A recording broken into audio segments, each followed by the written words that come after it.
what does he say? The Human Torch was denied a bank loan. That's what it is. I don't know. I got lamp from that. Maybe the torch. The Human Torch was denied a bank loan. The Human Torch was denied a bank loan. The arsonist has oddly shaped feet. Oh my gosh. Oh. I could have sworn there was something about Batman too, like in his utility belt. I might be conflating that with something else. Yeah, it's not on there. Anyway. That's our cue.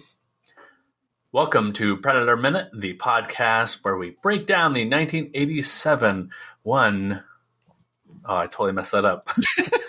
What was I thinking? What? I totally messed it up. Okay, start over. Yep. Was the first episode or the second to last? It's just it's a circle, Jeff. Like time is a flat circle. I told you that. Flat circle. Murph. Okay. Murph.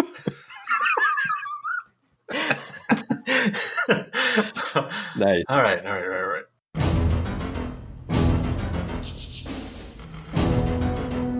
Welcome to Predator Minute, the podcast where we break down the 1987 action sci-fi classic Predator 1 minute at a time. I'm John Zabriskie.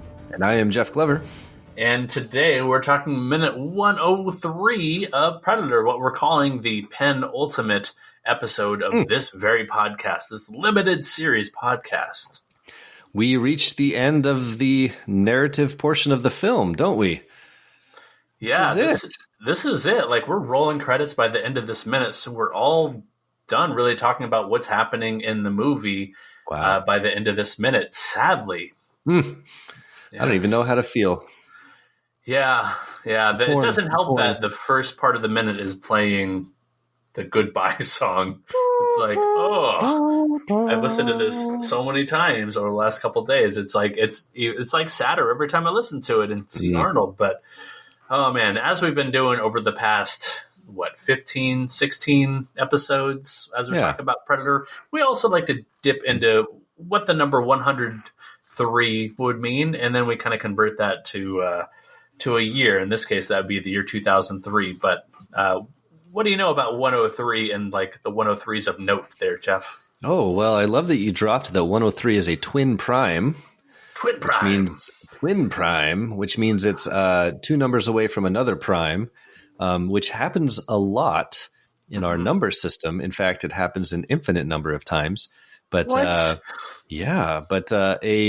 example of that would be like 5 and 7 are twin primes because there's one number in between them. Oh, that's a twin prime. It is 5 and 7. Also 11 and 13, 17 and 19. There's lots of twin primes. What's weird about twin primes is as our number line goes on, twin primes get further and further apart and become more and more rare. But at some point in history, I don't know which mathematician did this or when it was done, but there was a mathematician that proved that there's an infinite number of twin primes, even though they do get further and further apart. That is fascinating. I love my primes, so it's good to know that they're still hanging around in the infinity realm. Right. Oh, yeah, they're still there. So there's your fun math fact for the day, kids. Love it, twin primes. At least you're teaching somebody about math, right? Somebody's listening. All right, someone's listening to you now talking about math. It's weird that when I was looking at the number 103 on the Wikipedia, it also mentions this is the emergency number in Israel. No, Ukraine, Belarus, and India. And I could have sworn that was also the case for 102. So apparently, if you're in any of those three countries, you just have to mash some buttons if you're in a gym, and it's going to call any number of emergency number. Anybody's going to come to your rescue. That's smart because your thumb might slip if you're in an emergency situation. So that's good thinking ahead by them. Yeah. I can't wait to see what 104 and 105 and 106. Oh, man, I don't even know. What are we going to do oh, my gosh. We're going to like jam pack everything into that last minute. Oh, geez. I don't know if I'm going to be willing to talk about the years 2004 through 2007. We might have to focus on the credits and a little end of the year celebration, end of the project celebration, perhaps. Sure. Yeah, a little cake, a little ice cream. A little whiskey for sure. Yeah, whiskey in a flask of Jack. Jack in a flask with Mac. Mac with a flask of Jack. Mac. I think, when we first started this project, we could not have predicted there would be a global pandemic. And nope. I always hoped that for our final episode, we could be in the same room together, drinking some whiskey together. Yes. Unfortunately, we cannot do that. But, we can pretend. We'll make some cocktails or just pour some liquor into a cup and enjoy ourselves for our final episode. So there please. We can definitely still drink. Yeah, we sure can. And listeners at home or I was going to say on the road, definitely not on the road unless you're on a bus, then by all means, partake with us as we close the book on Predator and Predator Minute next episode. That would be quite enjoyable. And you don't have to be drinking. You could be, partaking in a Twinkie or in a nice sudsy bubble bath. Yeah, cook up some meth. Go find your local heroin dealer. Like just find something to relax you. If you're in the jungle, hey, let us know. Right. It'd be kind of fun. Well, I'm looking forward to it. But for now, we still have an episode to do. Yes. And we're going to do 103. What else from the number 103 jumps out to you? Another crappy little Washington highway, Washington 103. It's another 101 tributary? I don't know. I can't remember the right word for that one. Washington 103 goes along the Long Beach Peninsula here on the Washington State coast. You've probably been on this, haven't you? Quite a bit. My mother-in-law for years lived on the coast of Long Beach, and we would drive 103 out to her house. So I know that highway well. Mm-hmm. Hey, and how fitting is that you go from 101 to 103? Do you high five and talk about twin primes? Holy shit. I never even realized that. If I had told my wife while we were driving that we were going from one twin prime to another, she would have slapped me really hard in the face and not had sex with me for 4 years. Oh, we have the 2 kids now, so you can probably take it. Yeah, it's fine. I mean, it's fine. Oh man, yeah. I don't know if I've been on 103, but I've probably been close to it. I think Long Beach is on our list of places to visit. It's a good spot. Cool. Well, we need to talk about 2003 because 2003, at least for me in a big way, this is a huge year of changes. Like my voice is deepening and there's hair growing. No, that's from before. No, but I think 2003 represents a huge change for me because I had dropped out of college a few years prior and just kind of worked at one job and started to build a base of friends, which was really cool. But in 2003, I started going back to school, back. Thank you. To work on my AA, and then I would eventually transfer the next year to the big 4-year university, the one I went to the first time, where you graduated, Western Washington.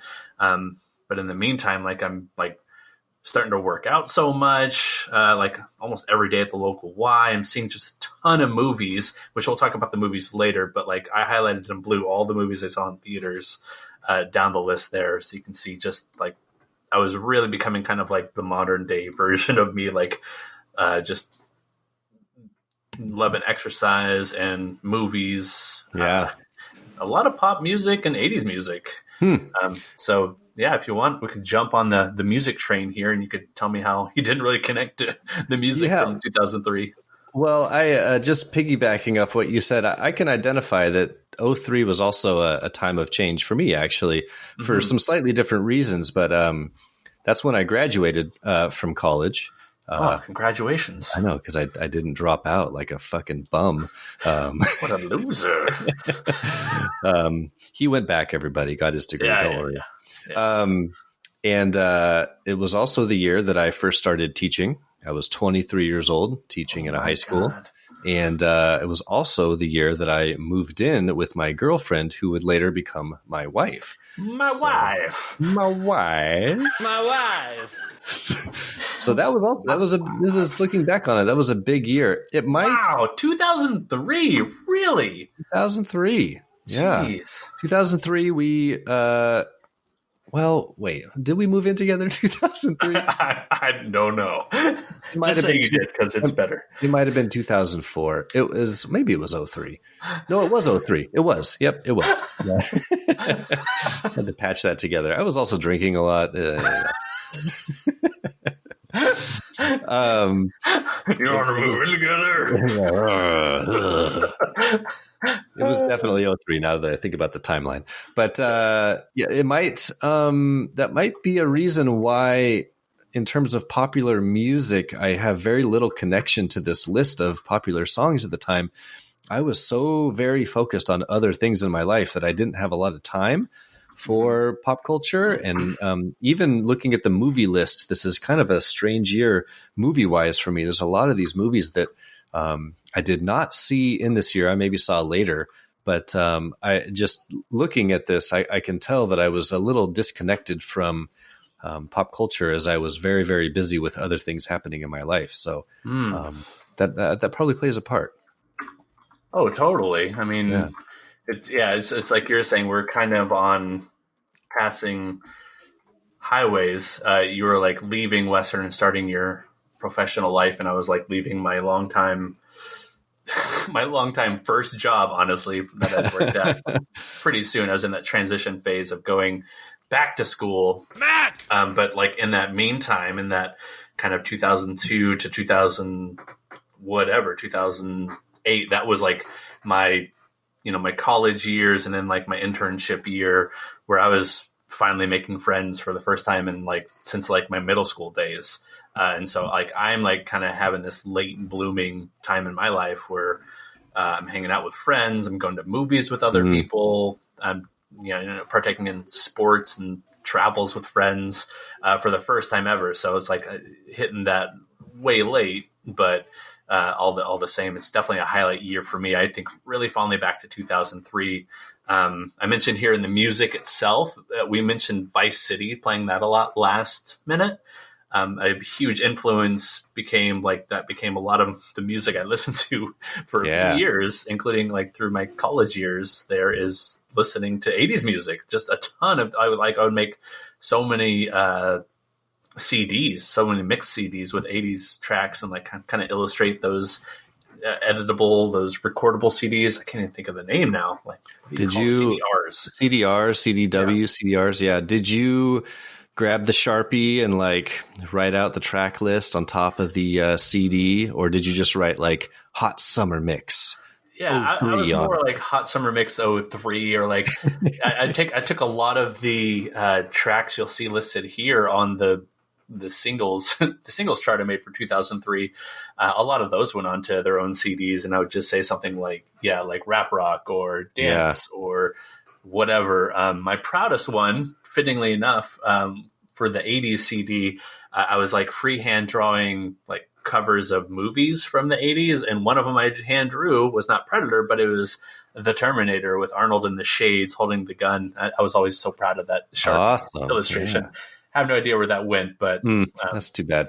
Definitely provided lots and lots of listening. And I was thinking, like, why am I listening to how do I know so many of these songs? How was I like so in touch with like all of a sudden like going from like music years where I didn't really listen to any of that modern stuff and was just listening to like dance or electronic, and all of a sudden like I'm listening to all this I don't know, wide range of songs, like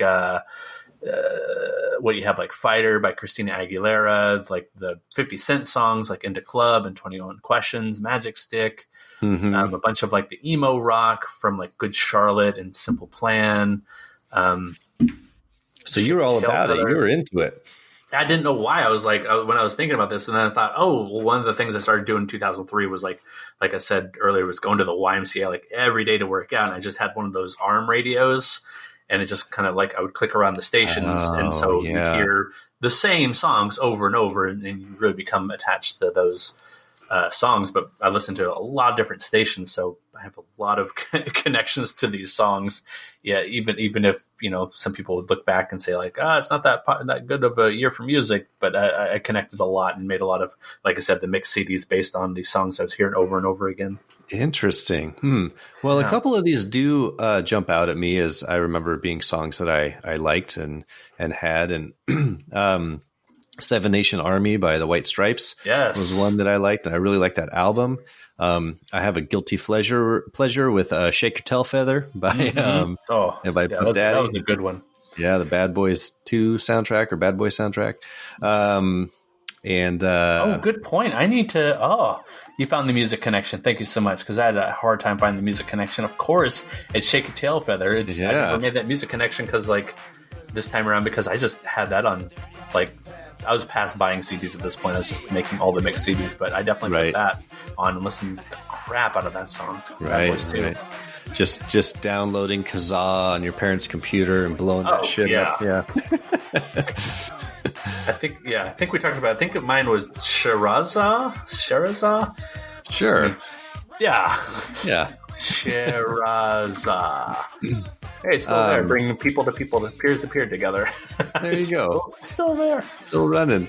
But so like I said, I not a whole lot of these jump out. Are there others on the list? I'm going to kind of let you take the lead on this. Are there others on this list that you want to highlight as the ones that you were into? Yeah, a huge one that I didn't really listen to until I hit Western a year after this was the Postal Service. They had the Such Great Heights song. They had a few other songs from that album. I can't remember the name of the album. It has a funky name. But that's the band made by, and can't remember his last name, from Death Cab for Cutie. A local band. They're from Bellingham, Washington. Yep. And he joined up with, I think, an electronic artist, if I remember correctly. And they called themselves Postal Service and released a couple albums, and I've listened to that album a lot when I hit the Western scene, because that was the Western scene. Sure. Fun fact for you: the drummer, I believe, of Death Cab for Cutie, his younger sister, I went to school with from kindergarten all the way up until I graduated high school. And then she also went to Western when I did. So it's one of the only people that I've gone to school with at the same school my entire life. And her brother was the drummer for Death Cab. Pretty crazy. Whoa. Yeah. Did you ever meet her brother? I did not. We weren't really friends. I mean, we were friendly. We knew each other. She's super nice, but we just didn't really hang out in the same circles. Yeah. Okay. Yeah.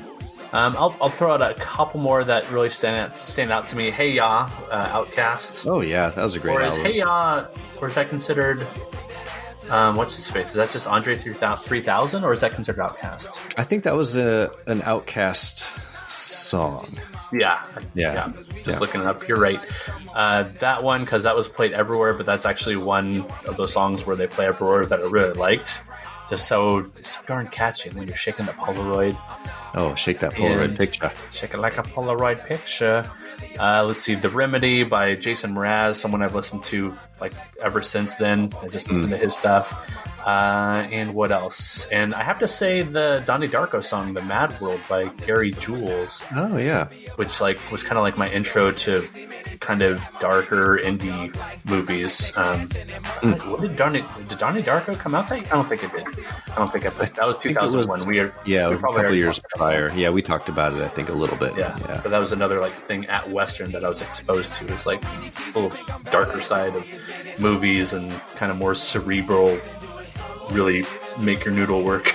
Yeah. Yeah. All right. Well, speaking of making your noodle work, Jeff, where can people find? That's terrible. Okay.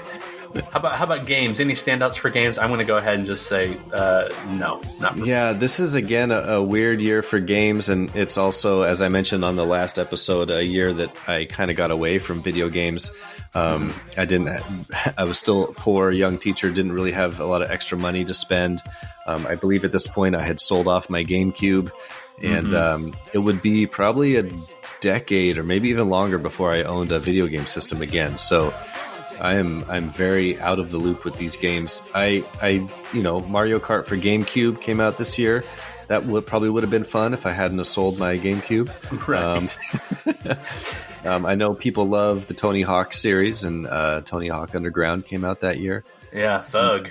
Yeah, Max Payne 2. I know people love that. Max Payne, kind of one of the innovators of the third person kind of actioner like that. Right. The first Call of Duty, so that's a big deal. Yes. But again, I never really played any of these games, so I don't have a strong connection to them. I think I was still playing a lot of Vice City from the previous year, along with the very first game I mentioned there, Star Wars Knights of the Old Republic. That was kind of like a big game for creating these multiple pathways as you play, and you can choose if you're going to be more light side or dark side in this game. And you're going planet to planet in the galaxy. This is the Old Republic time, so it's way before the Galactic Civil War between the Empire and the Rebellion, or even the prequels. So is this where like decisions you make can affect sort of how the game progresses? More just every situation you come across, like it's already scripted that thing is going to happen, but it's how you react that's going to decide if you're good or if you're perceived as good or bad. And this is like a mechanic that's carried on even to this day. When you talk about things like, what is Meyer's favorite game? What is that called? He is like, they came out with 3 games, Mass Effect. Like that's a very similar style of games. There are a lot of games like this now that have the mechanic of like, you come to somebody with a decision and you can choose like the good one or the bad one or the neutral one. And that's right. Well, it kind of took a while because you need a lot of storage to be able to program a game that has different paths, right? Yes. So these older games, they didn't really have the ability to do that, even if they wanted to, I suppose. And so it's kind of cool to sort of see that beginning and then see how it's evolved over time. And now it's a pretty regular thing. And in most kind of RPGs or these sort of like, even first person shooters where you're in kind of an open world, like your decisions will change the outcome, which is kind of cool. Yeah, no, it's way cool. Yeah. But let's enter the movies. What's going on? What's standing out to you with the 03 movies? Yeah, so I do have more connection to these movies. I did not have a lot of money, as I mentioned at the time, but I was living in a small town, and to go see a movie at a matinee was maybe $5. So $5. Yeah, like you just go to the matinee in Bellingham, like it was cheap. Especially that little Seaholm Village theater that had 3 screens. I remember that. But it's not there anymore. But let's see. So Lord of the Rings, Return of the King, of course, was a huge one.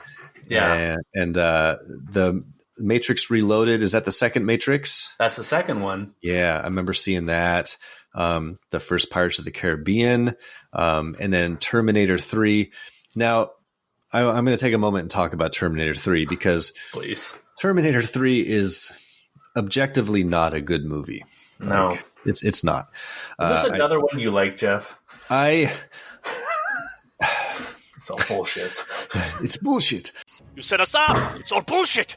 Terminator 3 is a bad movie that has some amazing action sequences in it. Agreed. That's what I'll say. Okay. The chase sequence with the trucks and that big like construction truck that has the crane on it, that whole sequence, I think that happens like in the first half hour of the movie or so, is pretty fucking incredible. And everything around it, to the dialogue, the story, the writing, the script is pretty trash, if you ask me.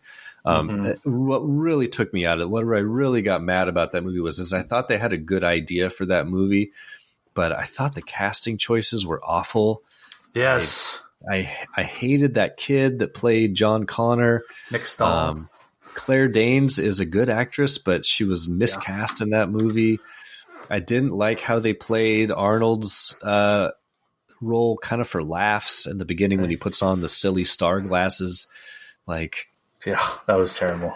That was terrible. Like, Talk to the hand. Talk to the hand. Oh my God. Like, talk about just, the first Terminator is so gritty and like such a dark sci-fi action movie. And then to have 2 movies later be that just made me so mad.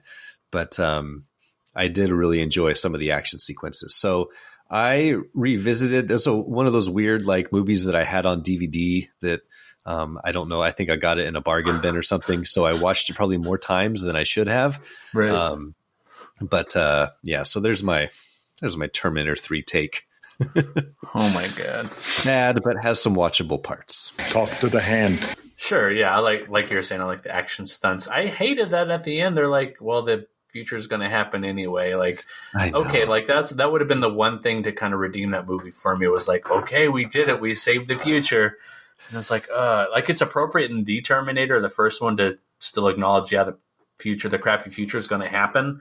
Yeah. Because that's like the tone of that movie. But the tone of Terminator 3 is not that. The tone is like, we're kind of goofing around so we can save the future. And they don't save the future at all. Like, no. And there's so many like unexplained random coincidences in that movie. Like, there's near the end of the film when John Connor and the Claire Danes character, they're running from the bunker and there's an airplane and they run towards it. And he's like, let's get in the plane, but I don't know how to fly. And she's like, I can fly a plane. I used to practice with my grandpa. What? You did not. What? Like, that's the explanation. They both get in, and she's just like a top-notch pilot. Out of nowhere. She's a vet. Oh, my God. Like, it's ridiculous. But, so. This is old news, though. Everyone knows that Terminator 3 is not very good. Talk to the hand. Yeah. What do you got? This is a long list. What else jumps out at you? This is a super long list. Kind of like I was listening to a lot of music at the time, a lot of like popular music. I was watching so many of these movies. I was like I said, I was making friends who I could go see all these movies with, and I saw 9 out of the 10 top grossing movies. This is the first 10 movies are the 10 top grossers, starting with Lord of the Rings, Return of the King, and Finding Nemo, Matrix Reloaded, Pirates 1, Bruce Almighty, Last Samurai. Oh, Last Samurai, so good. With the ninjas, of course. Oh, it's like in heaven. Terminator 3, Matrix Revolutions, X-Men 2, and Bad Boys 2. And Matrix Revolutions was the one I did not see because I saw Matrix 2 in theaters. So there was no way I was going to see. No way they're going to catch me twice. Yeah, I was okay with Matrix Reloaded. Like, I recognized it wasn't as good as the first, but I was like, okay. Good action scenes. Really good action scenes. I was still kind of intrigued by this sci-fi storyline, and I kind of forgave its faults. And then I saw Revolutions in the theater, and I've never watched it again. That's the last time I ever saw that movie. They're coming out with another Matrix 4, I believe. Okay, I'll see that. Yeah, I'll watch it. I'll watch that. But yeah, like in total, and I highlighted in blue, like I said, the ones I had seen in theater that I was pretty sure I saw in theater. I think it's somewhere in the 20 to 23 movie range, with like the best being great year. The best being Return of the King. I also really like Finding Nemo. That holds up, and it is beautiful. If like you have that on DVD or Blu-ray, or just like, you buy it off Amazon in HD, it is a gorgeous movie and a nice little romp under the sea. I would say Lord of the Rings is like top tier. X-Men 2 was good. Phone Booth was surprisingly good with you done made me hurt my dick hand. Colin Farrell and Kiefer Sutherland. Down with Love was fun because it's Renee Zellweger and Ewan McGregor singing all their own songs. Yeah, that's right. Yeah. And then on like the bad pile, you have things like Gigli. Oh, that was as bad as people said it was. SWAT. That was Colin Farrell's, I think, second movie of the year, second or third. I think it was his third big movie because he had Phone Booth, he had SWAT, and wasn't he in McTiernan's movie Basic? Oh, I never saw that. I never did either, but I think that was like the year of Colin Farrell. Oh, sorry, did I say 3 movies? I think I meant 4. Oh, because of course he's the bad guy in Daredevil, one of the many bad guys in Daredevil. Let me check. Oh, I don't think he is in Basic. He's not. But Basic was I think one of McTiernan's last movies directed, if not the last movie. Yeah. Well, there's a couple others on here that jump out at me that I'll quickly mention, and then we can move along here. As a horror nerd, House of a Thousand Corpses starts Rob Zombie's foray into film, and he's a very polarizing figure in the horror world. I fall somewhere in the middle, but House of a Thousand Corpses is notable just because it's his first. Let's see. 28 Days Later is a fantastic zombie film that was somewhat revolutionary at the time. And you've got Freddy versus Jason, which is not good in my opinion, but it was the movie that fans had been clamoring for over a decade that they finally got. Cabin Fever is a great little horror movie that I think is underseen and underappreciated. And you've also got some other good kind of dramas, thrillers like Matchstick Men, Lost in Translation, Once Upon a Time in Mexico. Yes. And probably my favorite Jack Black performance of all time in School of Rock, which is still one of my favorite comedies. And I cannot let us go without mentioning Kill Bill Volume 1. Might be my favorite Tarantino, maybe top 2. But I love Kill Bill Volume 1 and Volume 2 for that matter, but gotta mention it.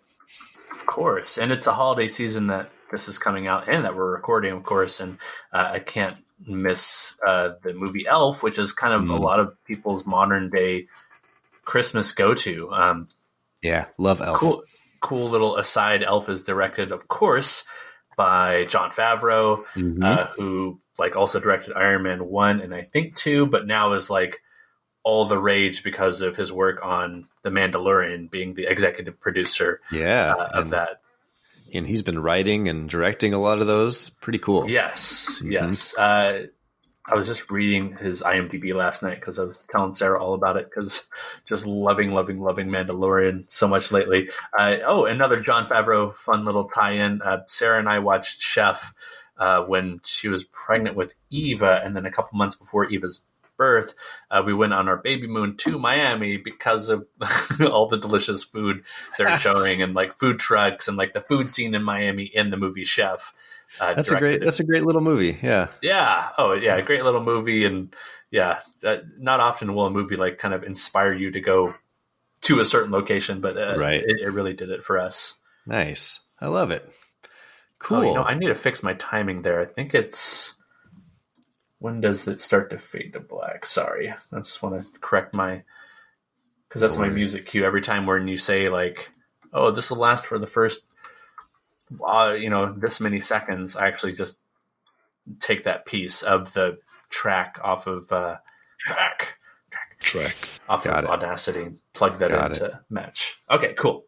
So it's all lined up. I think we've done it. I think we're ready to talk about Predator. Let's do it. That's why we're here, right?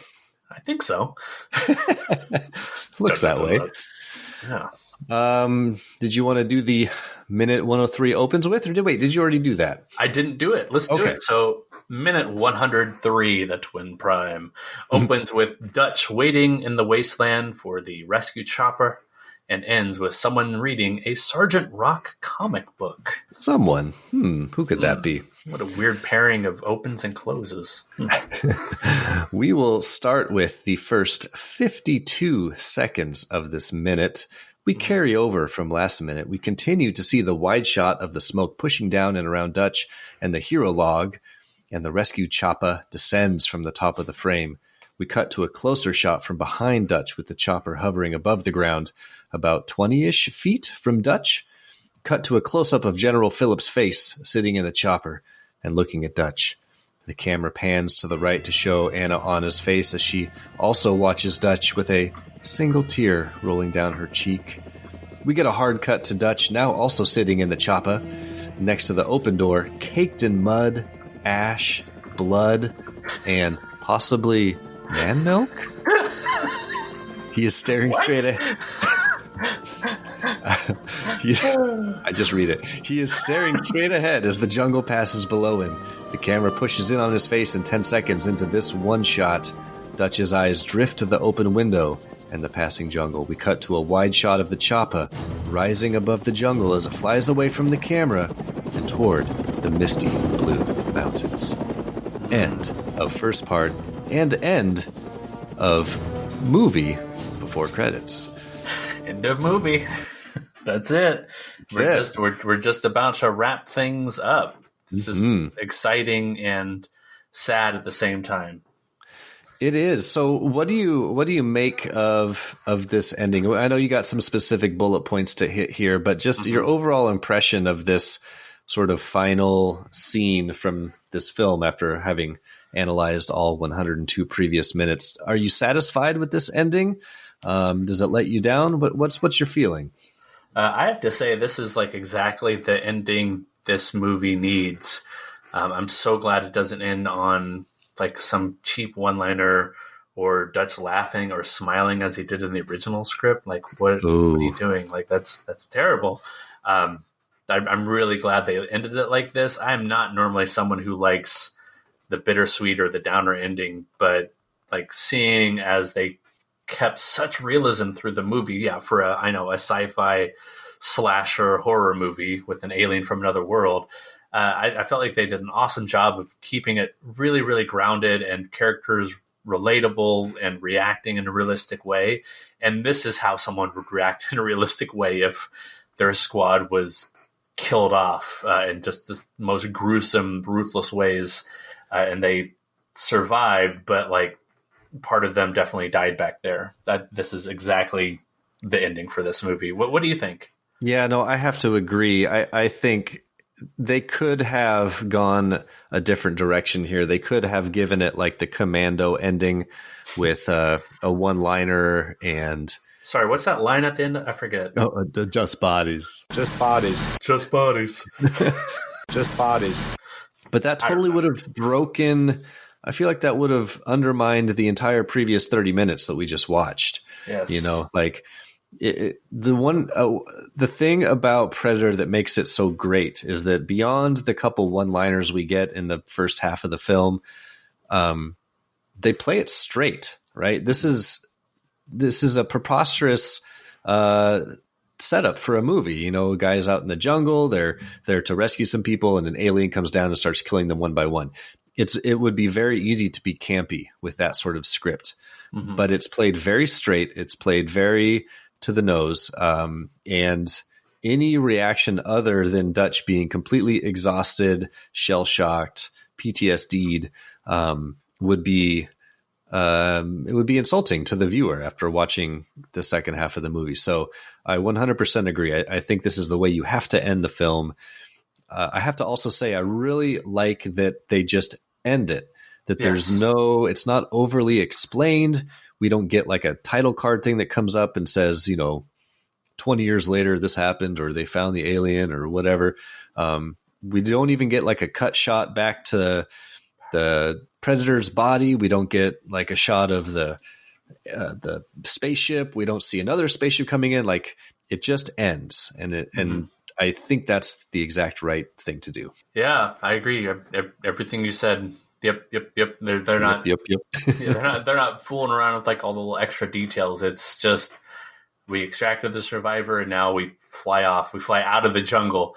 To me, most importantly, and I'm sure Dutch is feeling all sorts of emotions, but he's only giving us this 1,000-yard stare.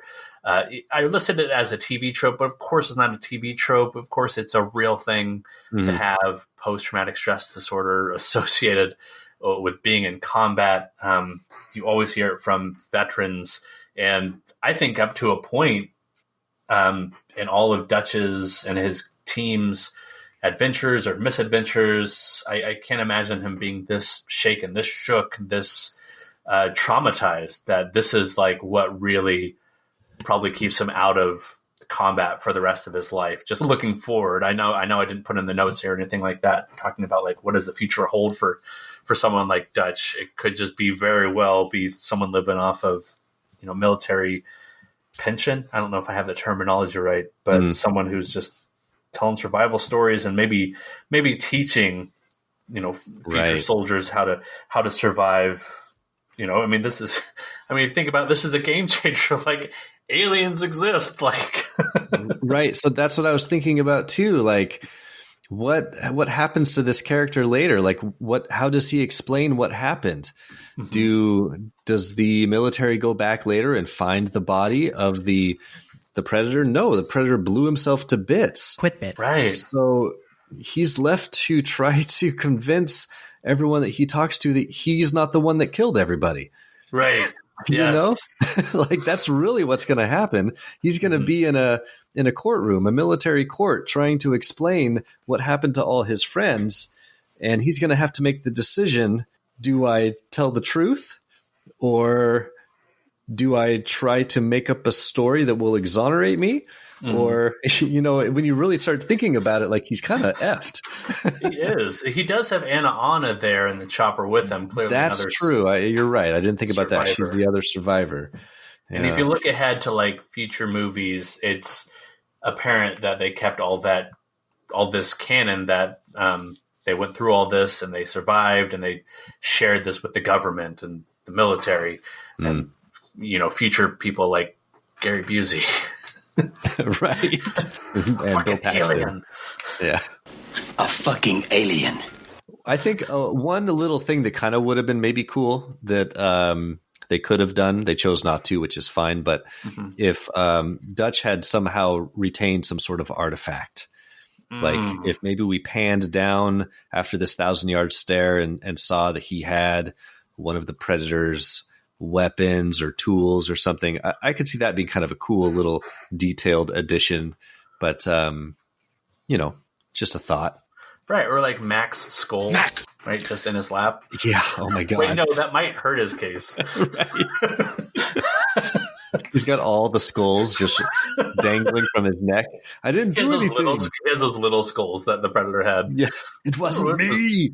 It wasn't me. I just like skulls. Someone else did these. I just took it from him. He was a bad guy, not me. He's an alien. A fucking alien. Fucking alien. Speaking of bad guys, I'm going to kind of jump around my notes here if that's okay. But speaking of bad guys, is the Predator like the baddest dude, the baddest antagonist that Arnold ever faced in his, I'm going to call it a 20-film run of action movies from starting with Conan the Barbarian and going to Terminator 3? Let's get into it. So I can't speak well to either of the Conan movies because I haven't seen them probably since I was like 8 years old.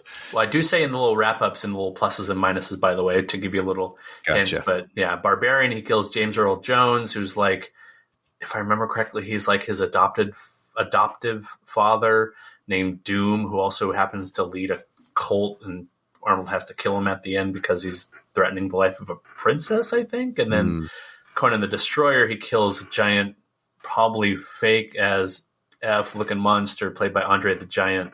Nice. Something kind of goofy, I imagine. I haven't seen those either, but I did do the recaps. But what can you speak to? I think Predator wins out of those two, just from hearing you talk about it. Don't you think the Predator's probably a bad guy? Yeah, but I'm saying like compared to like, talking about all the rest. Yeah, all the rest. So I think. Well, I don't want to jump too far ahead. So we can look at these sequentially. The Terminator is the thing about the Terminator is he was the bad guy. I'll be back. Yes. Right. So he didn't kill a bad guy. He was the bad guy. So I don't know if that one counts, but I would say the Terminator is up there in terms of his evilness because he's just a killing robot machine. That's a good point. Yeah. Just calling him the bad guy of that movie, of course. But yeah, he kills off Kyle Reese, but I mean, I don't know. Definitely a badder bad guy than in Commando.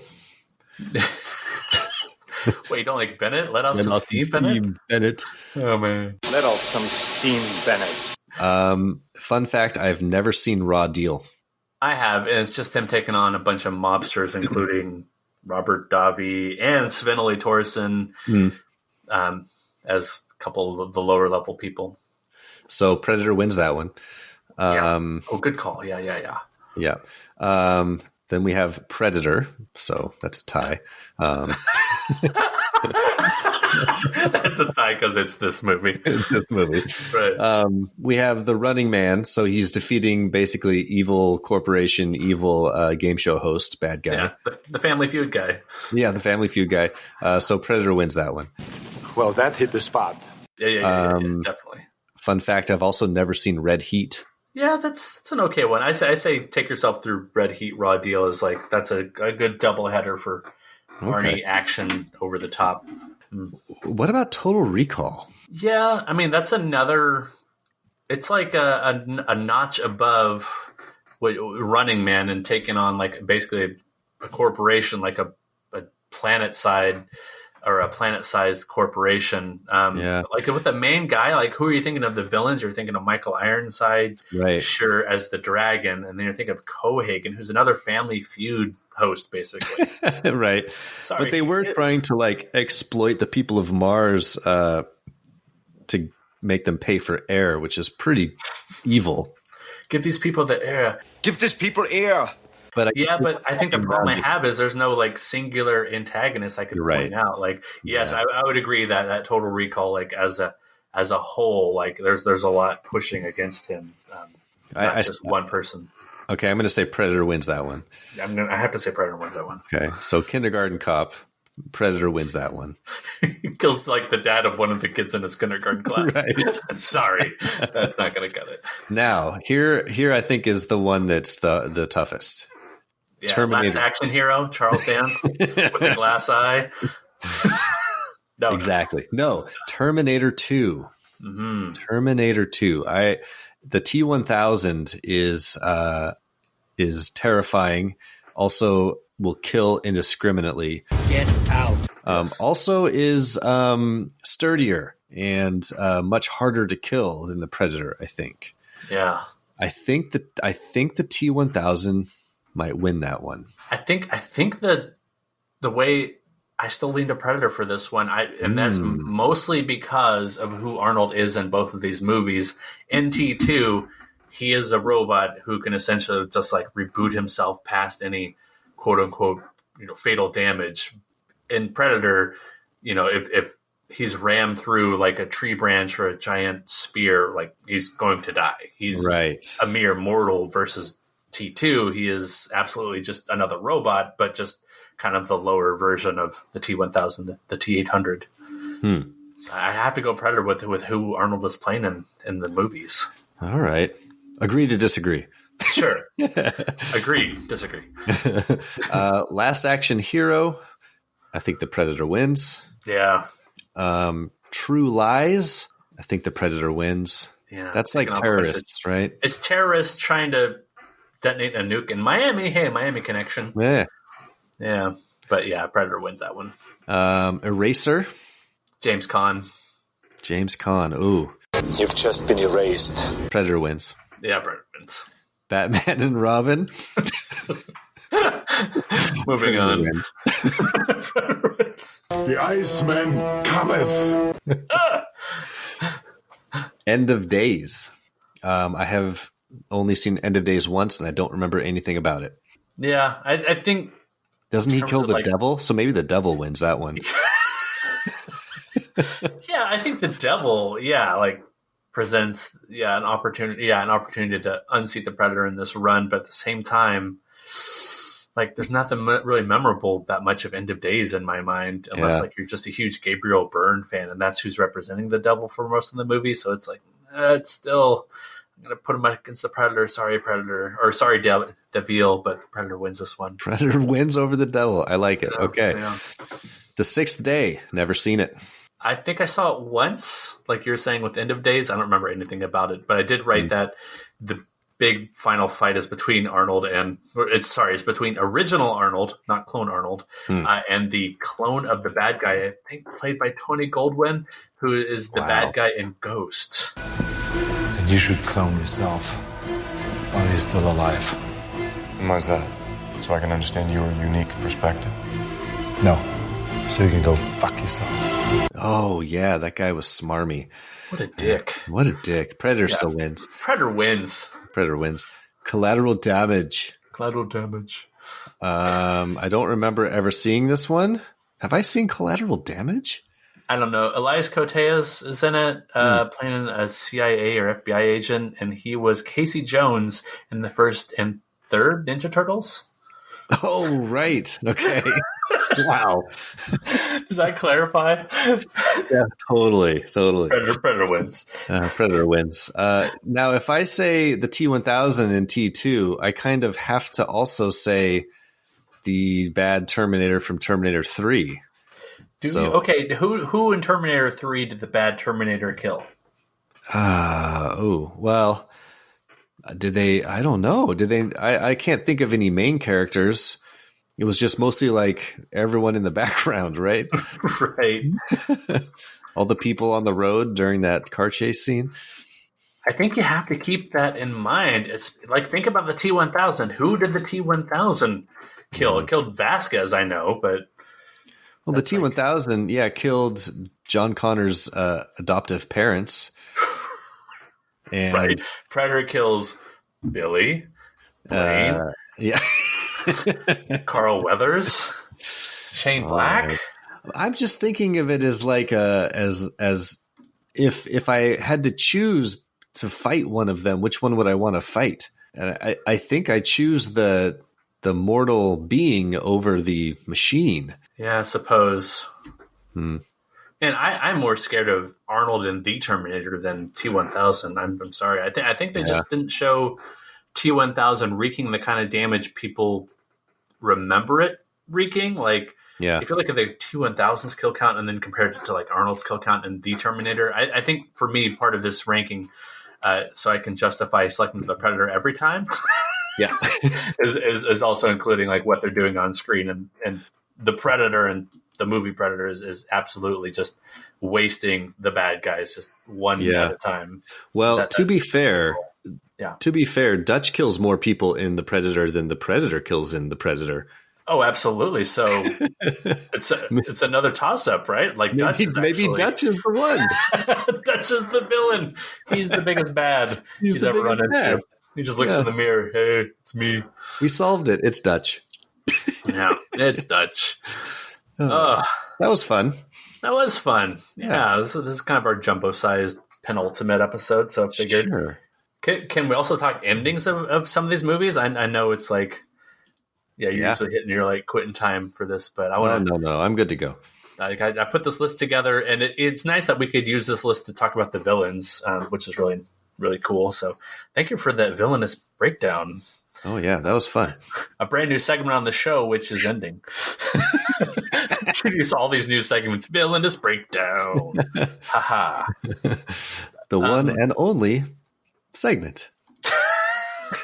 It was new for one day.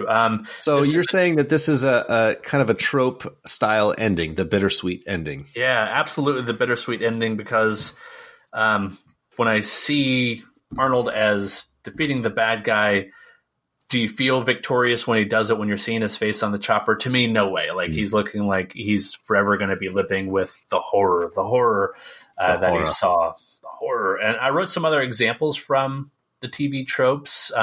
Some funnier ones, like 50 First Dates, definitely a downer ending when you consider the fact that Drew Barrymore still has no short-term or long-term memory. I forgot. Like, really, I did forget. But, and so you're like, oh, she has to be reminded literally every single day with Adam Sandler that he's her husband. Oh, my God. But like Donnie Darko, like we talked about, another bittersweet or downer ending. Downsizing, I would say. I remember seeing that movie in theaters with Mike Fleming and being like, oh, I feel so bad watching this. Oh, man, I never saw that one. Gosh, there's probably some more, I don't know, analogs to Predator, such as, what do we have? Gosh, what else from my list? Like I Am Legend. Well, no, I mean, it's hard to find. It's hard for me to find a good comparison where the good guy lives, has defeated the bad guy, absolutely, but has lost just about everything. I'm sure there's tons of movies out there that I'm not thinking of right now, but well, you got some good examples on this list that I think are close. Yeah. Like Braveheart It's kind of a downer ending. Like he dies. But he dies, right? I mean, yeah. I'm trying to think of like what's another movie where the person. I guess First Blood. I think I was thinking about First Blood a lot today when I was thinking about this ending, and I was really building that connection. Like he absolutely defeated his antagonist in that movie, but there's no way like he feels like that was a victory. Right. That's a good example. The Thing is a good example. True. Because at the end of that movie, they have probably defeated the Thing. Right. But everyone else is dead, and it's just Kurt Russell and one other guy, and they're just stuck in the Antarctic, and they are looking at each other like, "Are you the Thing?" And that's a downer ending because the movie just ends right there, and you just assume that they both eventually die. Yeah, exactly. Yeah. Why don't we just wait here for a little while? See what happens. The Terminator. I mean, we mentioned the Terminator a lot, but the first one definitely has that ending where that terrible future is coming, and Linda Hamilton is even giving some stares at the end of that movie. She lived, but like she lost like this time travel love from the future. Right. Castaway is an interesting one because there's no real bad guy in that movie, but it's a happy ending in that he survives. But when he gets back to his previous life, he realizes that his previous life is really no more, and he's having to start over again. So he literally stands at the crossroads. I think I've seen that movie all the way through one time, and that was a really powerful moment of that movie when you realize he's just feeling lost, like he doesn't know what to do now. Yeah, you've only seen that one time, you said? Yeah, I saw that in theater, and it was very exciting, but it was like it's such like a I don't know, like the whole thing is just such an epic in itself. It's a good one. It's draining. You and Sarah might like watching that one again. My wife and I watched it like I want to say a year or two ago, and it held up. I thought it was really good. And who did the music? Of course, it's a Zemeckis film. Do we get some? Oh shit! I just blanked. We get some that guy, Alan Silvestri. You nailed it. Ding ding, ding ding. Exactly. I fail. But okay. So talking about this, let's convert this back to that whole list I made of the, and I try to shorthand the list by putting pluses and minus and the plus/minus to the endings of the different action movies by Arnold. Like I said, starting with Barbarian, ending in Terminator 3, cutting out any comedies. Yeah, because that's not really what we're looking at. That's not why we're here. But I had to say, okay, what was there another bittersweet Arnold ending in his action run? And I could find mixed endings, but I couldn't find a true downer ending like Predator. I don't know what you thought. No, I have to agree. The ones that you kind of highlighted were like the Terminator. They defeat the Terminator, but Skynet is still going to happen. Mm-hmm. I think that's the closest one. Now that I think about it, that's the closest one to being a negative. Yeah. Because I think they know that they haven't really changed the future there. Mm-hmm. You mentioned Total Recall, which has a very ambiguous ending. Because it's never, I love that movie for this reason, but it's never really truly revealed if it's all a dream or not. And so if it is all a dream, then, well, that sucks. And if it's real, then I don't know. You made an atmosphere on Mars, I guess? Right, and threw everything, society into chaos. Yeah. So, yeah. Let's make out. Terminator 2. Terminator 2 ends and you think you've defeated the T-1000. But we had to watch Arnold die also. Mm-hmm. And again, in those Terminator movies, they never really shut the door on Skynet still happening in the future. So, right. Yeah. I don't know what else. What do you? Because most of these other movies have the so-called happy ending. Right. I was writing a little green plus symbol next to the ones where he lives, he's defeated the bad guys, and he's more or less happy at the end. And that's most of the movies. I listed 14 of the 20 as having that style of ending. Yeah. And like I said, mixed, and then really the one negative. I would probably move the Terminator though to like another negative, honestly. But the thing is he's not the protagonist in that movie, right? And I can't speak too much to End of Days because I don't remember anything of that movie. But it sounds like it has kind of a mixed ending. And then where he sacrifices himself because the devil possesses him, and he has to sacrifice himself. But you see him go into the afterlife, so to see his deceased family's deceased wife and daughter. So because they show that, I was kind of like nudging that to the mixed versus the pure negative. If he just dies and like that's it, there's no vision, then I think that's a really negative ending. And then Terminator 3 kind of falls in the same camp as Terminator 2, right? Yeah, I think more so than 1, just because, I don't know, it just doesn't deliver on what like the first Terminator did, which I think it's trying really hard to do, to mix Terminator 1 and 2, but I don't think it does a good job of it. Yeah, I agree. All right, well, what's next? We do the second half of the minute, or the second last 8 seconds of the minute? A couple last things, as we're talking about the last moments before credits roll. Yeah. When you see Dutch in the chopper, so this question came up to me, I don't think I listed this, but when Anna, and General Phillips are in the chopper looking at Dutch, has Dutch already come into the chopper? I think I have like 3 things left, and this is like third to last. Like when the camera pans? Right, the camera cuts from Dutch to General Phillips wearing the weird hat to Anna with the tear rolling down her face. Is he in the chopper now? Is the chopper moving, or is it they looking at him before he hops in the chopper? I always interpreted that to meaning that they're just kind of staring at him, sort of in disbelief about what he must have just gone through. Right.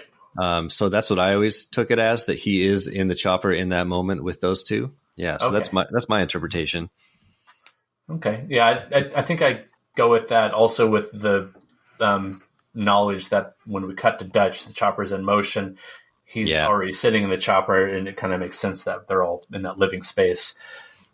Like you mentioned, they push past that green screen outside the chopper pretty quick, don't they? Yeah. I think this is the age of blue screen, if I remember correctly. I don't think they're even on the green screen yet. But yeah, they push in quickly. It's a big reason why the chopper doors were closed in minute 7. I think the first minute you were on, 7 or 9, where they're in the chopper the first time at night, and they are not showing outside of the chopper because they're not really moving. Right.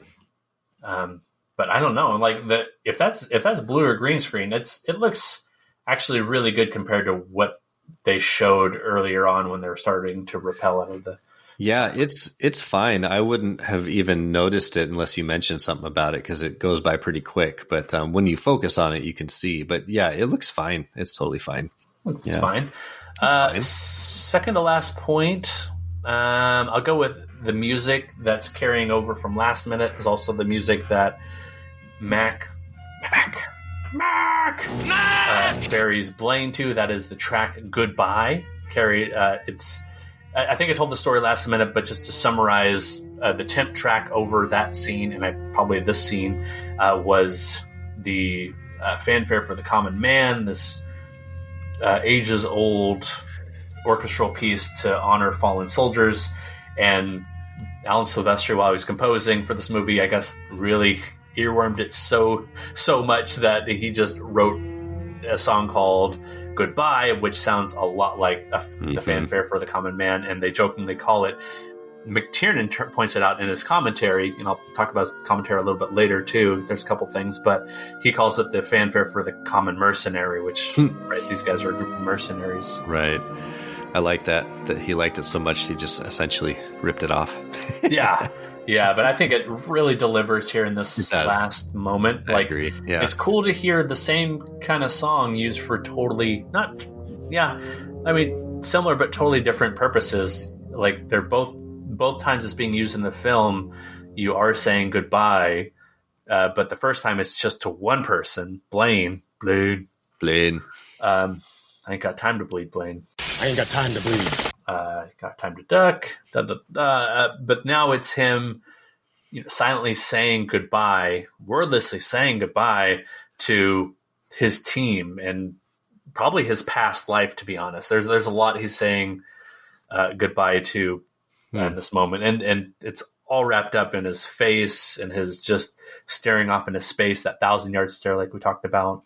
Yeah, he's beat up in this shot, like just covered in gunk, blood, just caked in mud. Like, just looks like it looks like he's been awake for 24 hours fighting an alien. Right. Exactly. In the jungle. Yeah. In the jungle. Yeah. And Anna even has, a tear rolling down her face. I don't know why, but maybe she's just empathizing with Dutch. I losing his whole team because, she lost her whole team earlier in this movie. At the hands of Dutch. Right. It does look like a tear because it is coming directly down from her eye, it looks like, but it also maybe looked like it was sweat, but I do think it is supposed to be a tear.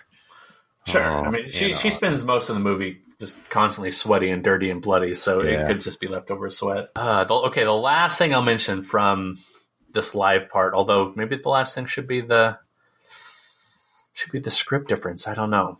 Actually, okay. We're gonna just supersize this a little bit more if that's okay. Sure, just do it. Okay, I'm gonna go the Franco note and then the commentary and then the script difference, and then we'll move to part 2 of the minute. This is your supersized edition of Predator Minute. Franco Columbo makes an appearance here. I learned at the last minute when I was looking through the IMDb cast list, trying to find out who's the guy who says, "Holy shit." It's not Franco Columbo. It's some other guy who's uncredited. And I don't know, looking up the list. But Franco Columbo, it sounds so weird to say that, was Arnold's best friend, his lifelong friend who sadly passed away, I believe, earlier this year. It was last year. It ended last year, August 30th, 2019. But he and Arnold were competitive bodybuilders, and they were trading off being Mr. Olympia for a few years. And according to the Wikipedia for Franco Columbo, he was best friends with Arnold since 1965, all the way through his death. So that's, 54 years? Just wow, hanging out, just bodybuilding, exploring other, fun hobbies and sports together. All the time on Arnold's channel, he would post himself and Franco hanging out, just biking around on, the boardwalk in LA. Do you think he was in Schwarzenegger's cabinet when he was governor? Franco, get me a cup of coffee. Teach the kids how to do some pull-ups. Come on. Come on. And as the case with most Arnold friends, he was in 4 different Arnold movies. He was in The Running Man. He was in this movie. You see him right here at second 14, 15. 16. You just see the top of his head, his black hair right there. Just see his black-haired head. And his shiny forehead. Yeah, I don't know why he's not looking at Arnold. Maybe he's not tending to him. The script would point out that the medic tries to approach Dutch and Dutch is not letting anybody come close to him. So maybe that's something they cut out there. But he is very much in this shot. I never, ever noticed this until just watching this minute. Not that long ago with you and saying, that's him. It credits him in the IMDb as uncredited, but he's right there as the Army medic. There's a still shot I posted to the Predator Minute listeners. Palapa. Target's the center of the pull-up! Yesterday on December 9th. And I said, that's him. And that picture on the Facebook group page is almost exactly this shot as it pans from Phillips to Anna, and Franco is facing the other way. But I would say his most known role, I mentioned him being in Running Man, Predator. He was also in Conan the Barbarian. But his most known role to me is in The Terminator, when Reese is having his kind of future flashback, if that makes sense, to a time when a Terminator infiltrates the human base, and you think it's just a normal dude, but it's like him explaining that the T-800 had very human-like effects, and Franco's Terminator character pulls out like the Gatling laser gun, like kind of like a minigun, and is just tearing it up and like causes a few explosions, one of which starts burning Kyle Reese's picture of Sarah Connor. Right. Oh, interesting. Yeah. Nice. Deep dive. Yeah. It was really fun to like have another deep dive related to the cast, which we haven't had in forever. Yeah, for sure. Someone new. Nice. But yeah, okay, now I'm on to my second to last note. McTiernan and the McCommentary is just yammering up a storm now, just loving life. He's like, I'm at the end of the movie. I can start talking a whole bunch. He talks about the landscape. Last minute, we were talking about, like, where did they find this landscape? Is this some, like, did they go burn landscape? And he says, no, we didn't. He says, we didn't burn this. We went and found a location that had been burned 2 or 3 years before. This is still in Mexico. Right. They cleared out some of the bushes. They spray painted a lot of deforestation. Yeah, so some local Mexican folk had apparently deforested a mountainside or two, and that's where they filmed this. They spray paint a lot of things black, he said. He said we didn't have to burn anything because the locals are a lot better at burning holes in things than we are. The crew didn't have to burn anything. That's great. Oh, man. So good job on them finding this location because it looks devastated. Yeah, it really does. It looks like a nuke went off. Yeah, exactly. Yeah. It looks like a nuke went off, like in his dream that he shared. The last thing I'll leave our live action here before we roll to credits is the script difference. The script difference is all sorts of bad, where they're still really trying to push this idea of the good and the bad guy not being so different, where in fact this chopper is landing to rescue Dutch presumably, but they can't see him very well through the smoke. They even draw their weapons on him and they're about to fire on him when Billy, who's the other survivor in the chopper instead of Anna, yells no, so that they don't shoot Dutch. And it's pretty much the same as the movie with Dutch staring blankly ahead, but the big differences are that Dutch and Billy share a handshake and they're like kind of nodding at each other. And Dutch actually smiles as the chopper is flying off, which I think is totally dumb. There's a lot in the ending that I'm really glad they fixed and made it just this traumatic, smoke-filled, ash-covered, bloodied stare into empty space. Yeah, as I mentioned before, like something like that would have ruined the whole tone of this last scene, and so I'm really glad they didn't go with some sort of kind of goofy or even just trying to show that Dutch is just fine. Like, he's not just fine. No, he's just been through hell. Like, he's not smiling about anything. So that was a good choice. Good choice. Yeah, really good choice. And yeah, there's a lot of good stuff in that script, but I'm glad that McTiernan and the rest of the creative team really cut down on a lot of the unnecessary fat and really made this movie the lean, really 102.5 minutes, almost 103 minute long romp that it is. Yeah. But we're turning the page musically and scenically. So what happens in this second part of the minute, Jeff?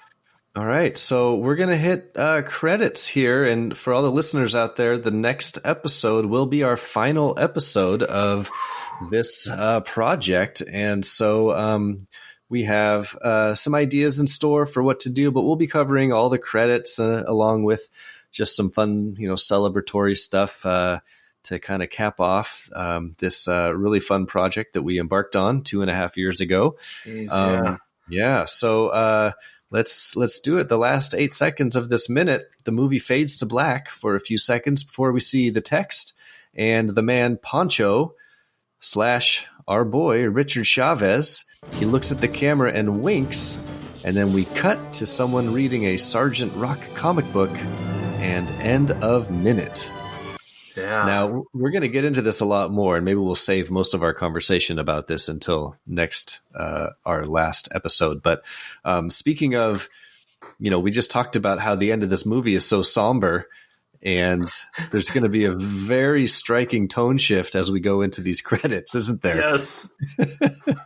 And for some reason, it doesn't bother me. And like I said, we'll talk about it more next time.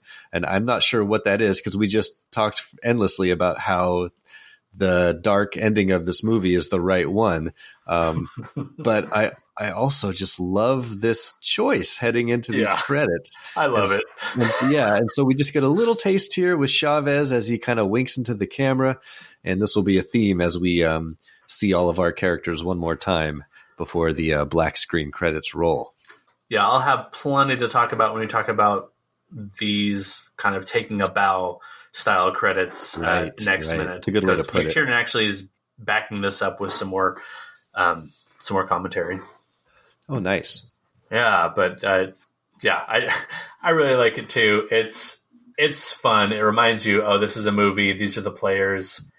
Yeah, they're killed off, and now I'm seeing them again. This is kind of fun. It's bittersweet, yes, that these characters are gone, but I really enjoyed these characters, and I'll probably even save the Richard Chavez Ponchito talk for next minute, just to kind of encapsulate all that into 1 minute. So I'm not saying oh, okay, we'll talk about this one character, and we'll talk about all other 6 main characters. Yeah, 7 main characters for this. Yeah, we'll get into it. It's much more appropriate to kind of do it all as one fail swoop next minute. But the way you put that, the taking a bow ending, I think is a really good way to describe it, and does just kind of even with this dark ending, this movie is fun, and it's nice to have a little piece of that to send us off. So we will get into it a lot more, listeners. Don't you worry.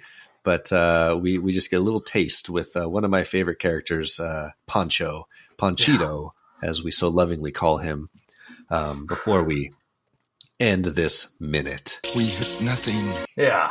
And then someone reading a Sergeant Rock comic book, I'll talk about that too. I mentioned that a long time ago when we were first talking, I think, minute 1 or 2 with the opening credits, and talking about Shane Black and this concept of Sergeant Rock being turned into a movie starring Arnold. That all can wait till tomorrow as well, or tomorrow, next week, next minute. But I think the last thing I'll leave off with the credits here is, as the chopper is flying off, they start playing the Predator main theme, the da da da da da da da da da.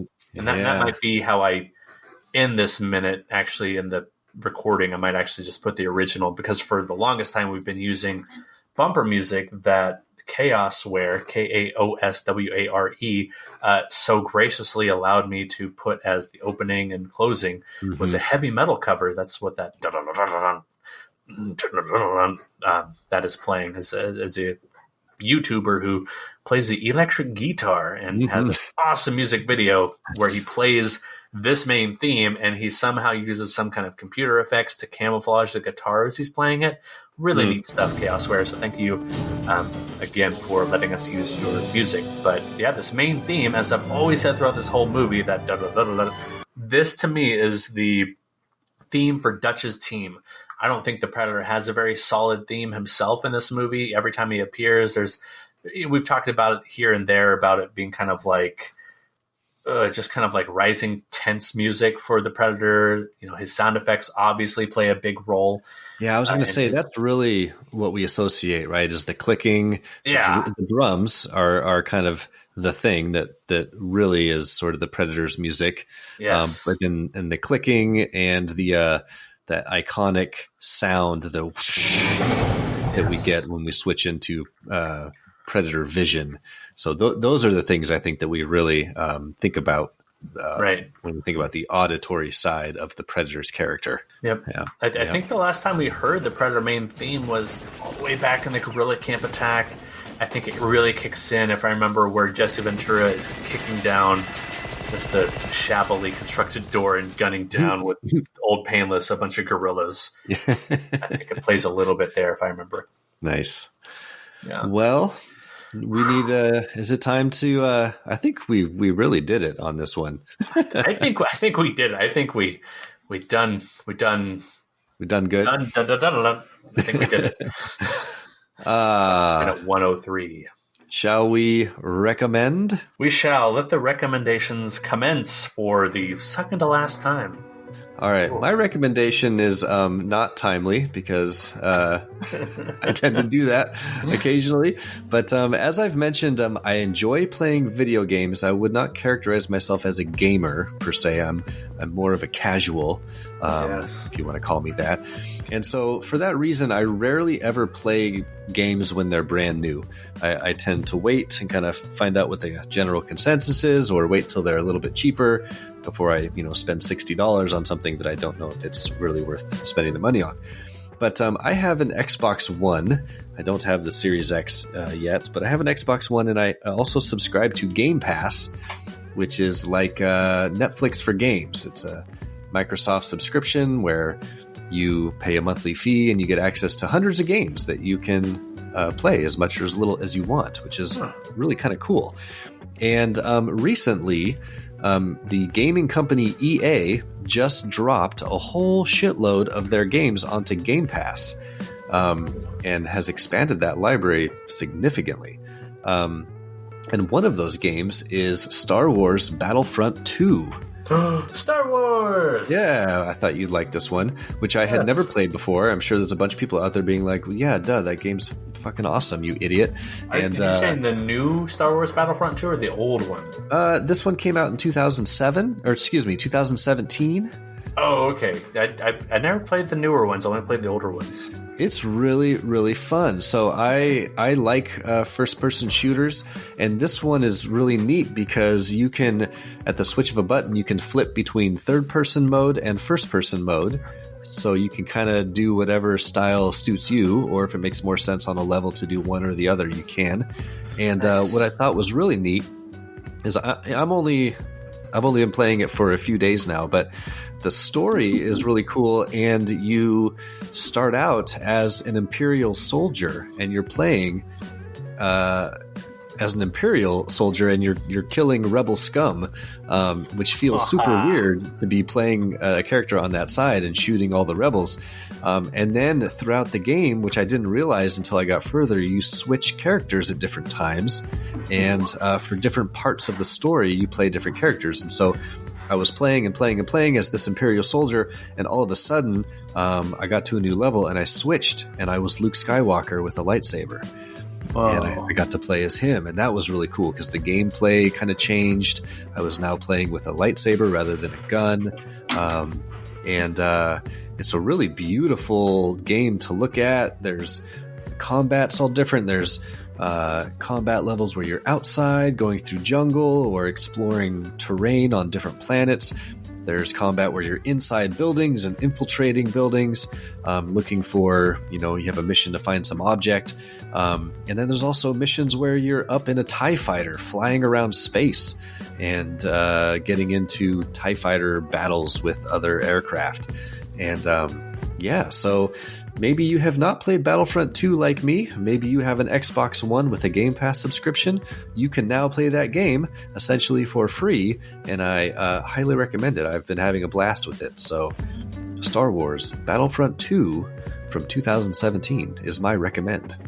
Wow, cool. I love you're into the Star Wars games. That's awesome. Yeah. I played the heck out of the original first two, and it sounds like a lot of those characteristics carried over with, but not where you're switching characters and sides mid campaign. But I love that it sounds like it has a really strong single player campaign. I'm all about single player campaigns. Yeah, that's what I like to play. I usually play by myself, so I like to find games that have a really good single player campaign. And so far, I've been enjoying this one a lot. So awesome. Yeah. Well, I had a couple of recommends. I was going to go with a game and a podcast. I'll go with the game first. The game Hades. I think I've told you maybe once. Yeah, you mentioned this. Yeah, it's been out on PC for a while. I think it might be on some other platforms. It's definitely on the Switch. That's where I first started playing it, and then I just played the heck out of it on Switch. And then I really wanted to see what I could do with the trainer, which is like your little cheat code window that you can open up on a PC, like really only on PC games. So I bought it for PC, and I'm putting like even more time into the game with the trainer, playing with that, with like battle, damage multipliers and God mode, and coins. But the idea with Hades is it's this isometric top down, isometric top down, and so it's kind of like that 3/4 perspective, look down on like a one room at a time as you battle your way out of the underworld. And you play this guy Zagreus, and he is the son of Hades. And all along the way, as you're battling your way room to room out of the underworld, is really diving into Greek mythology in a neat way. Just like you have the gods and goddesses helping you, you're fighting different monsters from Greek mythology. I think just about everything is taken from Greek mythology in that game, except for one of the weapons is a gun. But we're not don't focus too much on that as a negative. It's in fact a positive. But you have the choice of 6 different weapons, and as you battle your way out, like successfully, like time after time, you learn more about Zagreus' backstory and like the conflicts between the gods of Olympus and the Chthonic gods, I think is the name of it, of the gods and deities who reside in the underworld. And the style of game is called a roguelike or a roguelite, depending on who you ask, and that means that every time you play through, it's going to be completely different than the last time you played through. Oh, that's cool. So I call it roguelite, not necessarily roguelike. When I hear roguelike, I think, like every room is like completely different configuration every time you play through. That's not the case. Like there's a set amount of rooms they choose from in the pool to say you're going to battle through this room, this room, this room, but you're going to see those rooms after you play through a few times, repeated, but just out of order, and like the gifts that the gods and goddesses give you change every time. But strong recommend. I've been playing that quite a bit. That's Hades. Nice. For Switch or PC and probably some other things. Yeah. Cool. That sounds fun. Yeah, way fun. And I've been listening to a newish podcast for me called The Canon. I think I mentioned this one to you. Yeah, I haven't listened to any of them yet, but you I didn't recommend this last week, did I? No, we just talked about it, I think. Oh, okay. Maybe before we even recorded. Off pod, as we call. But this is, I'll just give you the tagline. Canon. The first Canon is like the production company, Canon, like as in Canon Films or the Canon Group. And then the second Canon is like canonical, like Canon, like this is their story. So it's 2 comedians, Frank Garcia Heil and Jeff Garlock, go through the canon of films created by one of the best production companies of the 80s, the Canon Films Group. And they do just an awesome job of laughing and joking and really like reflecting on the times as well, and the backstory of all these movies as they're being produced by Canon. You and I just guest starred on the VHS Strikes Back with Chris and Dave, former guests of the show, and we guested on their show. We were talking about a super fun, well-known Canon film called Ninja 3: The Domination, and that kind of led me down learning more about Canon films, and in fact, subscribing to this podcast, The Canon. I think the guys do a great job of just providing, like I said, kind of like a moment in time of when this movie came out, what kind of behind-the-scenes things were happening. I was just listening to the back-to-back episodes, for me at least, of Missing in Action 2, the beginning, and Missing in Action. Yes. But if you listen to that as a 2-parter, that is way, way fun. And they're talking all about Chuck Norris making like $1 million on the Missing in Action 2, which had a budget of, $1.6 million, including his paycheck. But also they do a lot of comparing of those two movies and talking about like the squeezed time crunch that they're in for the second one. I keep saying, like, I want to say at the beginning, but that's the second one, Missing in Action 2, which apparently, fun fact, was being produced and released all within the window of realizing that there's going to be a Rambo 2 First Blood, and they really wanted to sneak in their own sequel, and so they shot these concurrently and then released them very close to each other. That's amazing. That sounds really great. I love podcasts or really any sort of medium like that kind of dives into not just like having fun and analyzing the movie, but talking about its place in time and production history and kind of what events transpired to make this film happen. So that sounds really interesting. I'm going to have to give it a listen. Yeah, and I can't say enough about the guys, Jeff, and of course one of their names is Jeff, so you know it's going to be good. Must be great, yeah. But it is spelled Geoff. Oh, he spelled it wrong. Damn. Yeah, I knew you were going to. I'd probably agree with that. But funny, guys, the very first episode I actually listened to was not a canon film, but I think they categorized it as could have been a canon. They talk about Halloween 3 Season of the Witch. Oh, sure. Yeah, that does seem like it should be a canon film. Like, it's along the lines of, like, Texas Chainsaw Massacre 2. Yeah. In it, that it was very, very different than the previous films in that. Right, there's no mention of Michael or Mike Myers. Michael Myers, yeah, Michael Myers. No mention of him. It's a completely different story. The idea that John Carpenter had for that was that he wanted to continue making Halloween films, but more in an anthology style. So every Halloween movie would be a completely new story that took place around Halloween, just some other horror story, which I think would have actually been a very cool thing if they had gone through with it. But fans were so pissed off that Halloween 3 came out and they went to the theater to see it and there was no Michael Myers that they revolted. The movie tanked, and then a couple of years later they went back to the old formula with Halloween 4. Oh, yeah, I see. True story. Well, speaking of going back to formula, Jeff, where can people find you? Well done. You can find me on the Twitter. I am Jeff Glover, Carl_Hungus314. Come follow me there. My name is Carl. Ich bin expert. On the Twitter sphere. John, where can we find all things Predator Minute? Yeah, thank you. Oh, and yeah, I was working on that segue, by the way. I was also thinking I could say something like, speaking of podcast host named Jeff. There you go. Yeah, that's all right. I like the Halloween one a little bit better. But yeah, thanks, Jeff. Thanks for throwing it my way. You can find Predator Minute on Twitter, @Predator Minute. You can email the show, predatorminute@gmail.com, or you can join the always robust, always commenting Facebook group, the Predator Minute Listeners Palapa. Targets the center of the palapa. Targets the center of the palapa. Targets the center of the palapa. Targets the center of the palapa. Targets the center of the palapa.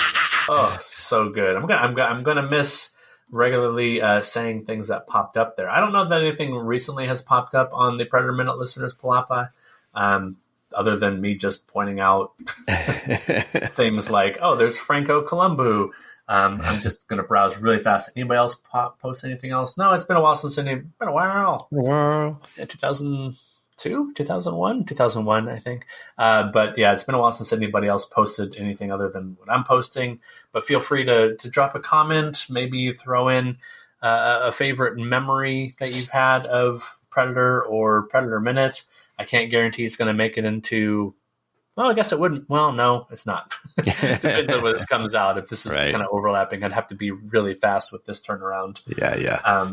Before we record next, but no, it's a good place to go and share some thoughts about Predator or Predator Minute, and yeah, we'd love to hear from you. But for all things Predator Minute, I'm John Zabriskie, and I am Jeff Glover. And until next time, the last time. Oh. Stick around. Stick around. Stick around. Stick around. Holy shit. Holy shit. Oh, and the last line in the movie is General Phillips, I believe, saying, "My God. My God. My God."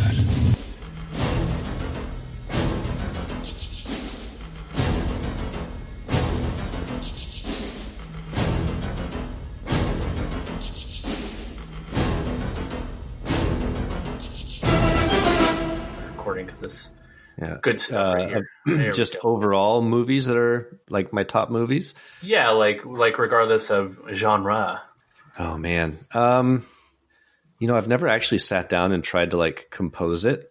Sure. I always, when people ask me what's my favorite movie, and you know this, I tend to fall back on The Thing because it just encompasses so many qualities of a movie that I love. Like amazing practical special effects. It's a horror movie. Kurt Russell, but I have other movies that I love because of certain times in my life that I've seen them, like I would say, like, I know this is kind of a weird one, but I've talked about it before with you, but Fear and Loathing in Las Vegas is one of my favorite movies. There's a period of time in my life when I watched that movie a lot, and I think it's bonkers, and I love it for that reason. Right. And then like I said, it's hard because like I tend to think in categories. So then like I feel like I need to bring something in from all these categories into my top 5, right? Mm-hmm. So then I think about comedies. Well, one of my favorite comedies of all time is sorry, it's one of my favorite comedies and I can't remember the title. The Big Lebowski. Oh, sure. Yeah. Which is one of my favorite movies. I think The Big Lebowski might be one of the greatest comedies of all time. And it's one of my favorites. So I don't know. I'd have to sit down and really like think about it if I'm going to come up with a true top 5. But yeah, those would definitely be in there for sure. Sure. Okay. Nice. Yeah. You got some recommends lined up? Yeah, I have a couple. Yeah. Oh, ready. Can you hear my children crying? Yeah, I hear them. Yeah. They don't like bedtime, apparently. No, I can't imagine who would like bedtime. I don't even like bedtime. Like, stay up. Stay up late. How's teaching going? Teaching is pretty good. It has some. Hey, look, Predator Minute followed me back. Look at that. That's exciting. Yeah, there we go. Yeah, I think I'm up to like 10. There's like all these people now. I'm like, oh yeah, I definitely follow that person. I definitely follow. I think I'm back up to 5 following. Yeah, that's good for now. But yeah, teaching is good. It has its moments. Like today, when I was like, okay, I'm going to check in with the people who aren't done with the project yet. As soon as I send you the breakout rooms, please do not leave the Zoom call. I go to like the one breakout room where it's like all people who haven't finished the projects. It wasn't that many people, but like half of them had left. Instantly. They're like, they did not want my undivided attention. Oh, you can't tell them. You have to ambush them. I know. That's what I'm going to do tomorrow. I'm just going to like put everybody. You're going to go to the breakout rooms or work on the project or the study guide. I'm just going to dump all the non-finished project people into one group and be like, okay, and really try to zero in. I have to like really pick them apart. Like, okay, who's the one who's going to escape first if I don't ask them? Okay. So last Friday night at like 8 p.m., we got a email from our principal. Basically, the gist of it was like, our primary goal right now is to take care of our kids, is to get them through school, blah, blah, blah, blah. And he was like, you have full permission to slow down your pace, to cancel a Zoom class if you want, and just schedule one-on-ones with students who are struggling. You have permission to cut out material. You have like basically what I think is happening is we're getting close to the end of the semester, which is like late January. And I think the counseling department and as a result, the administration is getting bombarded with notices and emails and parents and teachers that are like saying, these kids aren't doing shit, No kidding. Yeah. And so I think it's a reaction to that. So my classes overall have been going pretty good, but I definitely have like, I want to say somewhere between 10 to 20% of my students are like not doing anything. Wow. Like, no, I'd say that's a lot lower at the middle school level. I think they're still trying to please. Yeah. And, at the high school levels, kids are a lot more independent and don't have that parental oversight, Right. And, or these are kids that are home by themselves and their parents are at work.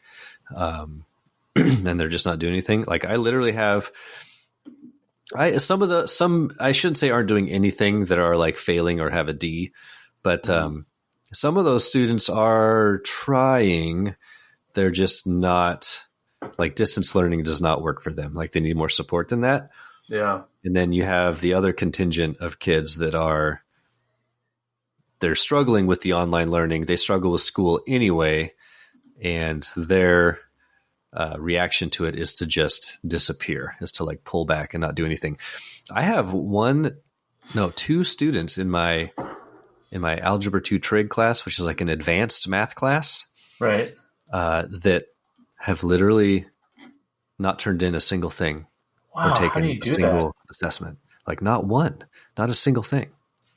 That is. And like one of the two shows up to the Zooms for like 10 or 15 minutes and then disappears. And the other one just never shows up to the Zooms. Like just radio silence. Jeez. Yeah, it's kind of crazy. So I think they're like dealing with this wave of students that are going to get Fs. And he's trying to find a way to make that not happen. And I don't think it will. I don't think he's going to find a solution, but I did actually kind of appreciate it because it did sort of basically how I took it is like teach, do what you think is best. Like you're under no one's thumb. Like just do what you think is right. So I kind of appreciated that in terms of like the freedom to sort of teach what I want to teach and cut out what I want to cut out. Mm-hmm. But I'm having to make like big decisions about content that has to be cut because I just don't have enough time to cover it, which is hard in a math class. It's like you have to make sure it's the right thing. It's not going to screw them too bad. Yeah, because you have to prepare them and yeah. Yeah, because we're kind of operating under the assumption that we'll be back in the classrooms next year. And like, I think we're going to just have this epidemic of kids that are underprepared. Oh. So I don't know. Man, luckily, sixth grade social studies, you definitely don't have that pressure. It's right. Pretty simple at this level right now, where just making sure they have basic reading and writing skills, and can you identify a main idea? Like point to the main idea. Right. Man, I wish. It's like that map reading thing I sent you. Like, right. so we're that was so funny. I was cracking up so much. Where are we?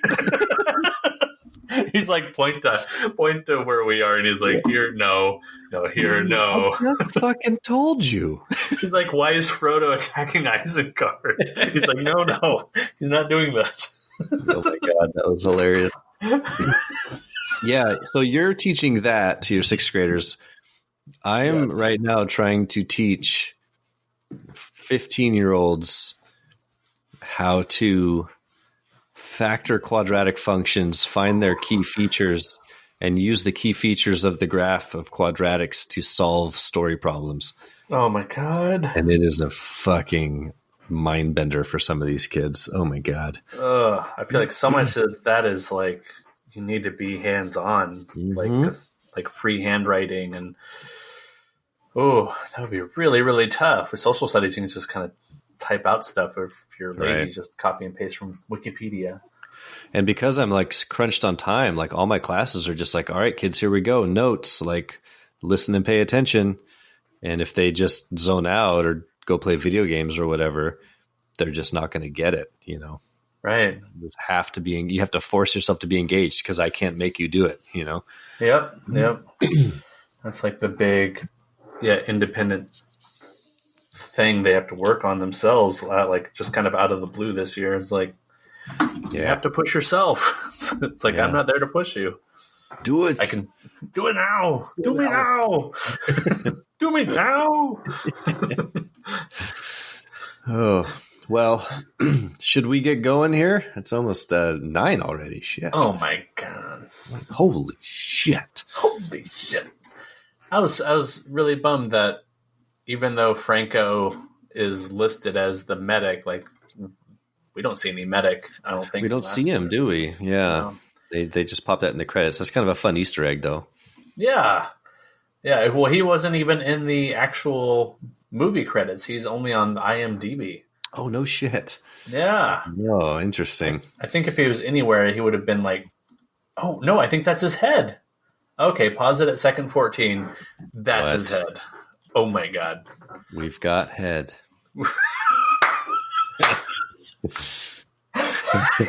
Go tell your moms and dads listeners, we've got head. We've got head. So behind his shoulder there? No, in front. See that kind of big, bushy head in front of him? Like he's giving him head. Yeah. No, that's not it. It looks like, wait, you're talking about in front of, like right below the fire extinguisher? Yes. The big fuzzy thing, it looks like he's going down on him. Well, he's kind of looking to the side. If I'm guessing, like that's his forehead. I got it now. Oh, we're giving him forehead. That's not a thing. We've got forehead. Speaking of giving forehead, Jeff, where can people find you? Oh, this guy. Oh man. Okay, I got it now. I see. That's his shiny forehead right there. He's in here. Okay, we're gonna have to mention him now, right? You promised to mention him. Yeah. Okay. Yeah. Okay. All right. Sitting in his lap. Boring. All right. It's a good year, 2003. I'm excited to talk about it.